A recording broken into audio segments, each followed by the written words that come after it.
Welcome to Remix EQ Live, where we're amplifying equity with a remix of information, interviews, and inspiration. I'm your host, Dr. Erika Tate, and today I am broadcasting live from Savannah, Georgia, where I live. For those joining us today, please drop a greeting of choice in the comments. Let us know where you are joining from and the equity driven work you do or aspire to do. And remember, Remix EQ Live is an experience that's meant to be shared. So I encourage you to hit the share and invite buttons and bring along your people, your network, your family, your friends, your peeps to join our Remix EQ community today. And just a reminder, we broadcast live on LinkedIn and YouTube. We can now connect more broadly, growing our reach and building our learning community. While those comments are flowing in and those invitations are flowing out, I want to remind you that Remix EQ Live offers the opportunity for us to connect and build community with each other around the equity-driven work being performed throughout the world. And we do this by centering the work. That is, our guests and viewers share examples of what they do in their role or position as a way to illustrate the innovative and effective ways they advance equity in the spaces in which they live, work, or play. Throughout the show and in the comments, I invite you to also share what you do to make the world a more just place. Today is the start of season 5. Yes, the 5th season of Remix EQ Live is happening, y'all. In the 2 years we have been on your screens and in your ears, we have boasted a viewership of over 6,200 social justice warriors. We have grown our community from year 1 to year 2 by 56%. Which means more people have the chance to tune into our episodes, of which there have been 33, including today. And this couldn't have been possible without you. Last year, 63% of our Remix EQ Live as social justice warriors extended invitations to their professional and personal networks. Thank you for showing up and sharing your learning and experience with others. It is how we continue to amplify the work and works of our amazing guests. Because on this show, Remix EQ Live, we turn up the volume on those who work to make the world a more just place. So let's get it started. It's season 5, year 3, and only one place to be. Welcome to Remix EQ Live. Hello, Brianna Matchett. Excited for the kickoff of Remix EQ Live Season 5. Yes, I share in your excitement. Thank you for joining. Today's episode is a community reflections episode. This format differs from our other interview shows, which I will preview at the end of this episode. I always open and close a Remix EQ Live season with the community reflections show. It's where I show up without guests, but in community with you to hold space for us to reflect together. As social justice warriors, we understand that reflection is necessary for us to do this work effectively, but also to sustain ourselves as we do it. Previous community reflection shows have focused on a celebration of our passion and purpose that has led us to become social justice warriors, and participation among communities and the different ways that we combine our superpowers, which are the perspectives and practices we apply when we do battle against injustice. And we've also had community reflection shows around invitation, which offers examples of how to invite those who have yet to be heard to speak about their lived experiences and ask questions about the data they encounter and their pursuits for equitable outcomes. Today's episode is entitled Amplify, where together we'll explore how we can turn up the volume on the people and communities who participate in and contribute to our work to make the world a more just place. During the show, I will provide an overview of our topic. Along the way, I will share or remix examples of my work or the show or you when you share in the comments. I will also include a few prompts or questions that encourage us to reflect on our approaches or practices within the communities we serve. You are encouraged to consider these prompts and examples in more depth during your personal journaling time or with your small circle of support, be it personal or professional. And as I mentioned earlier, at the end of today's show, I will announce our season 5 lineup of Remix EQ Live guests. So let's begin this reflective conversation for change. Per usual, I am starting with a definition, and not just because it's on my shirt.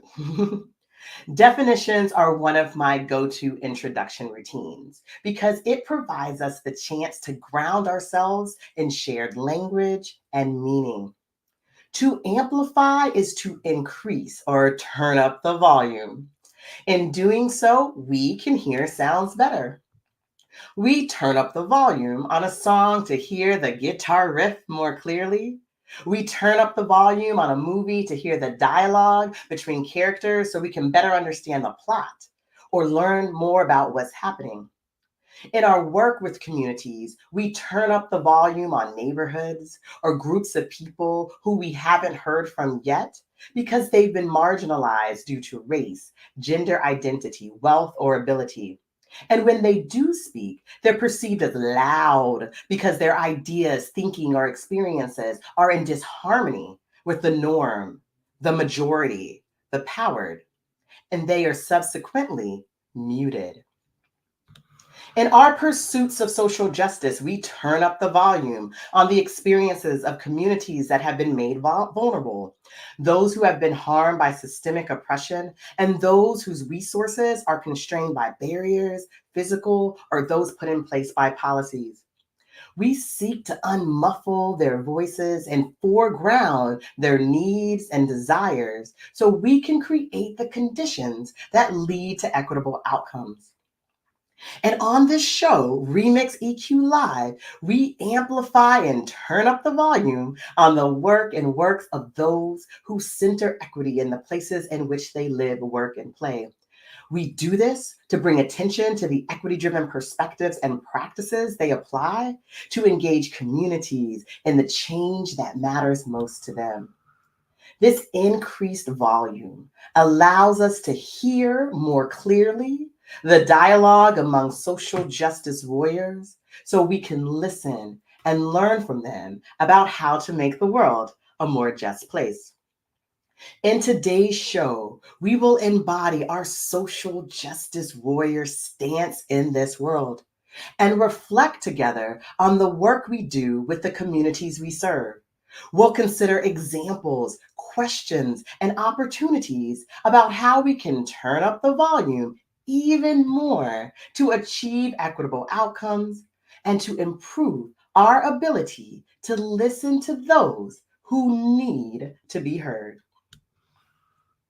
So, for those who are just joining us, this is a Remix EQ Live. We're amplifying equity through a remix of information, interviews, and inspiration. Thank you for sharing and inviting others to tune in to this episode. And of course, I invite you to interact with me and each other. Please post comments, ask questions as we continue our Community Reflections episode about amplifying or turning up the volume on the communities we serve. You are part of this Remix EQ Live experience. So let's talk about representation. To be represented is to be present to a particular degree.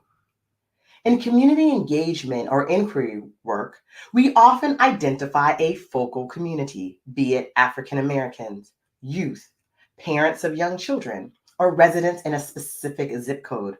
For personal, project, or political reasons, we have chosen to prioritize their experiences or input and need to ensure that they are represented to a particular degree in our survey data, focus groups, or attendance in the community listening sessions. This particular degree may be that the demographic percentages in our data or sessions match the demographics of our organizations, city, or even country. For example, according to the Pew Research Center, 14.4% of the United States population self-identifies as Black. If we conducted a national survey on workplace development or workforce development, the degree that we want Black people represented in our survey data may be around 14% to match the national percentage. And we'd include appropriate, respectful demographic questions to document that representation. On a more local level, in Savannah, Georgia, where I live, the census reports that 51.7% of the city is Black. If we are hosting citywide listening sessions about redevelopment plans, then we may set attendance goals and expect that half of our listening session participants who are present are Black. And we do a quick exit survey with appropriate, respectful demographic questions to document that representation. Representation to a particular degree doesn't always mean that we match our data set or our attendance records to local or national demographic percentages. This is especially true if we need to turn up the volume on those who are most affected or those we haven't heard from yet. If we take this local redevelopment example a little bit farther, we have to acknowledge that particular neighborhoods will be more affected than others. This could be negative, like the loss of land, aka the loss of generational wealth. Or it could be positive, like more active transportation options to commute to work and earn a living, aka steps toward thriving. So, to ensure the voices of the most affected are represented and present in the planning conversations, we might overrepresent or intentionally include more residents from these neighborhoods. We may target recruitment efforts to increase the number of survey responses or locate community listening sessions in the affected neighborhoods instead of a more central location. This removes barriers to attendance, such as transportation. We are actively strategizing to ensure our focal communities are represented and their voices, experiences, input, vision are amplified to match the degree in which their lives will be affected. A couple of years ago, my organization, Blue Knowledge, partnered with Dr. Kathy Anderson, who's a general and integrative medicine pediatrician in North Dakota. She's also a two-time Remix EQ Live guest. We collaborated to conduct a survey study that focused on increasing COVID-19 vaccine equity in the North Dakota Black community, which is small, distributed across a large state, and had not been asked about their experiences, and therefore not heard. While we were planning and conducting the study, and frankly, even while writing the report, policies and availability related to vaccines were constantly changing, as well as the introduction of new COVID-19 variants. To support the state public health department during this dynamic time, we provided weekly updates to share not only the number of survey respondents, but also their demographics to ensure that they were reaching their focal community, Black people. We also used collector links that informed us of how people were accessing the survey, such as via an email list, social media, outreach efforts to churches, beauty shops, barbershops. This enabled staff to lean into approaches that were working and offer them evidence that they need to put more effort into other outreach strategies. I share this example to remind us that ensuring representation is an active, strategic process. We can't simply hope that the people we want to hear from show up to our sessions or fill out our survey. We need to define our focal community, whose voice we want to prioritize and the reasons why, and what it means for them to be present and in conversation about the plans and actions that matter most to them. Now, I want to invite you to share in the comments your examples and reflections about how you ensure that the communities you serve are represented in conversations, studies, and communications that you facilitate or produce? Who is the focal community you serve, and why do you prioritize them in your work? How do you invite their voice into your work? Their voice can be experiences, vision, needs, desires, feedback, or input. And what strategies do you have in place to ensure their voice is represented, present to the degree in which they are heard and listened to? So we've talked about representation, which is to be present to a particular degree. Now let's talk about elaboration, which is to present in detail or to add more detail to what has been said. At the start of last season, the community reflection show entitled Invitation focused on how to invite communities to participate or share.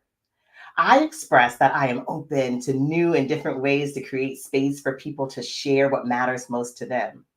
After I listed a few methodologies and practices, I confessed that my favorite methodology is the interview. Surprise, surprise.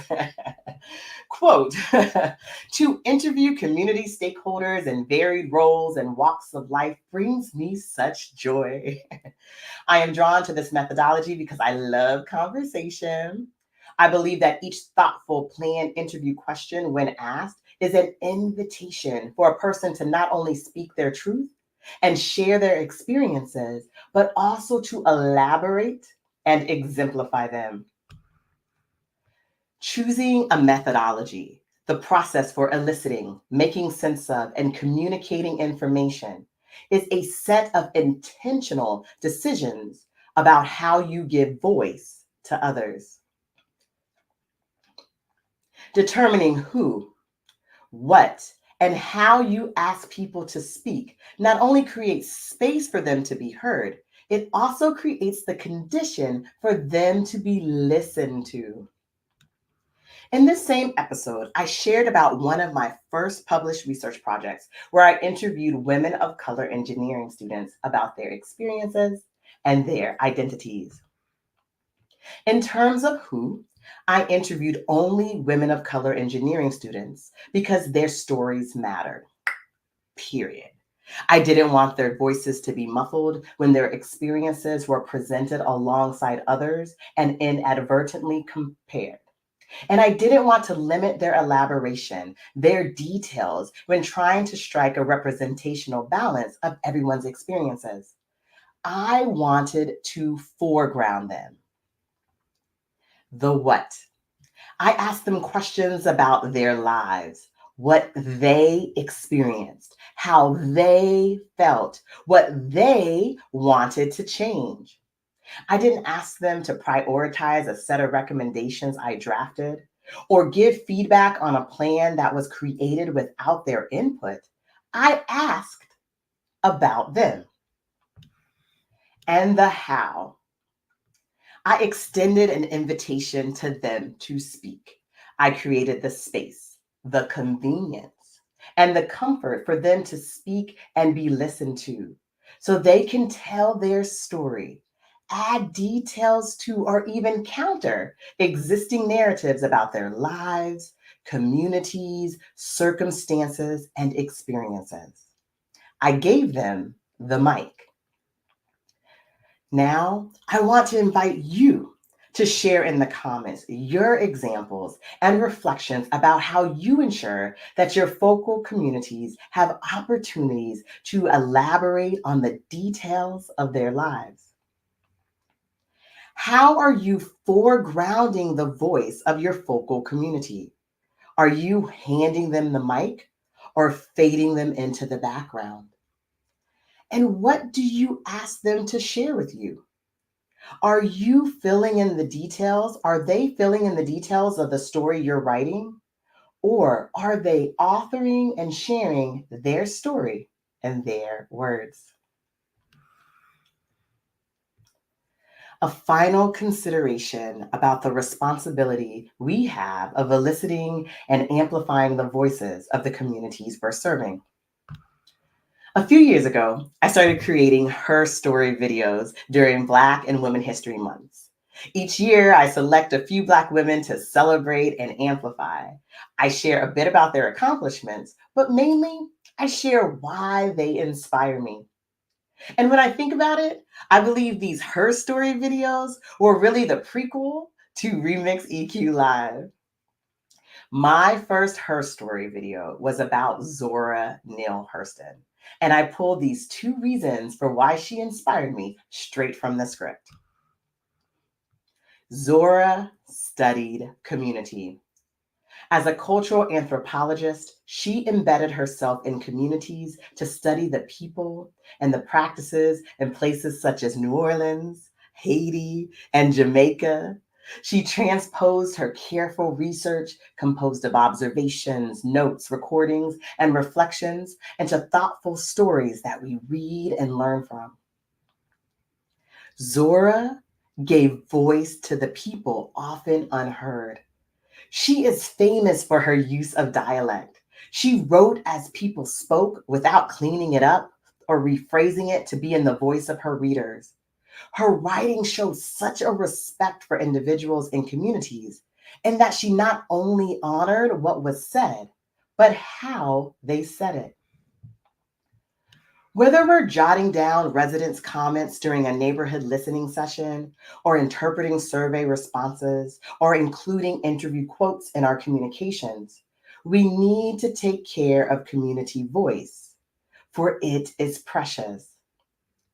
A final set of questions to ask ourselves and each other so we can avoid unintentionally silencing, muting, or ignoring the contributions of the people and communities we serve.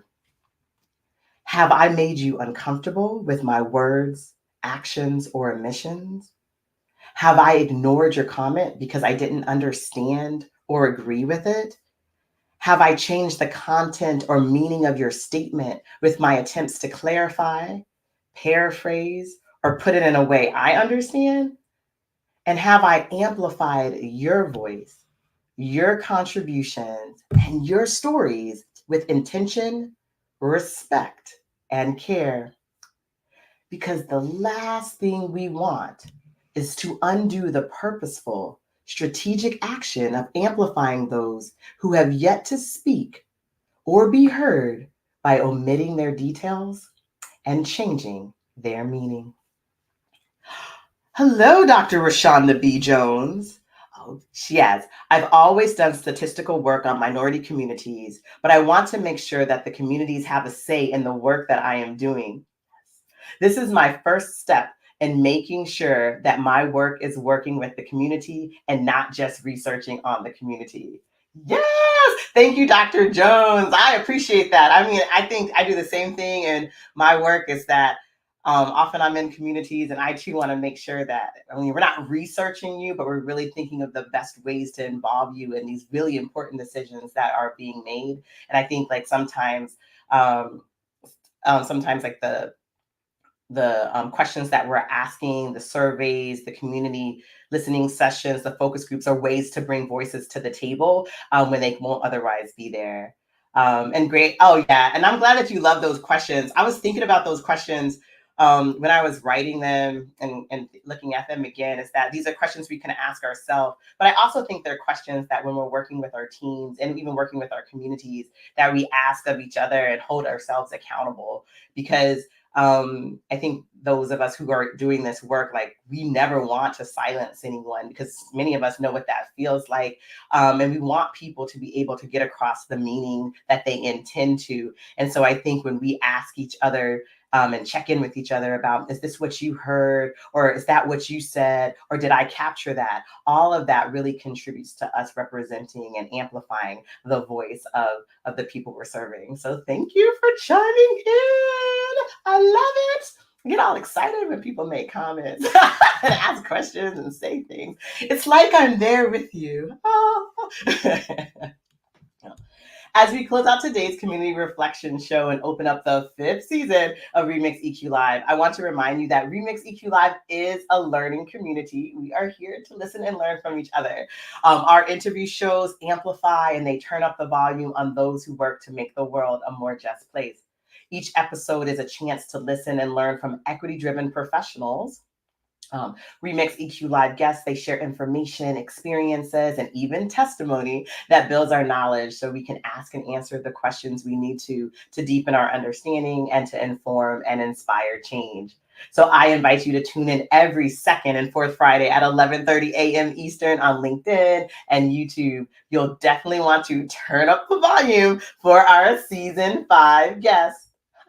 This season, we are handing the mic to Pastor Yolanda Roberson of Kingdom Life Christian Fellowship and the Healthy Savannah Faith and Health Coalition, and Reverend Guillermo Arboleda of St. Matthew's Episcopal Church and the Episcopal Diocese of Georgia. Our discussion will center on the role of religion and religious organizations in the pursuit of equity and justice. We're asking and answering questions about the wealth gap and the pursuit of economic justice with Dr. Janelle Williams, the CEO and co-founder of the Atlanta Wealth Building Initiative. We're creating a space for conversation about implicit bias and its impact on educational institutions with Dr. Jillian Watley, Chief Executive Officer of Jillian Watley and Associates, LLC. We're listening and learning about food justice from Sadrina Brown Jalal, founder and lead facilitator of Sage D Consulting. And we're being informed and inspired by Dr. Leslie Ann Knoll, assistant professor at North Carolina State University in the Department of Media Arts, Design, and Technology in the College of Design. She is the author of the book, Design Social Change, Take Action, Work Toward Equity, and Challenge the Status Quo. An amazing lineup of guests, and I can't wait for you to tune in and also ask your questions of these social justice warriors. You have a standing invitation to tune in to Remix EQ Live every second and fourth Friday at 11:30 a.m. Eastern on LinkedIn and YouTube. So please watch your feed, check your inbox, and visit the Remix EQ Live webpage for episode announcements, recordings, and more information about our inspiring guests and upcoming events. In the meantime, I invite you to view my recent TEDx talk entitled Building Community to Make the World a More Just Place.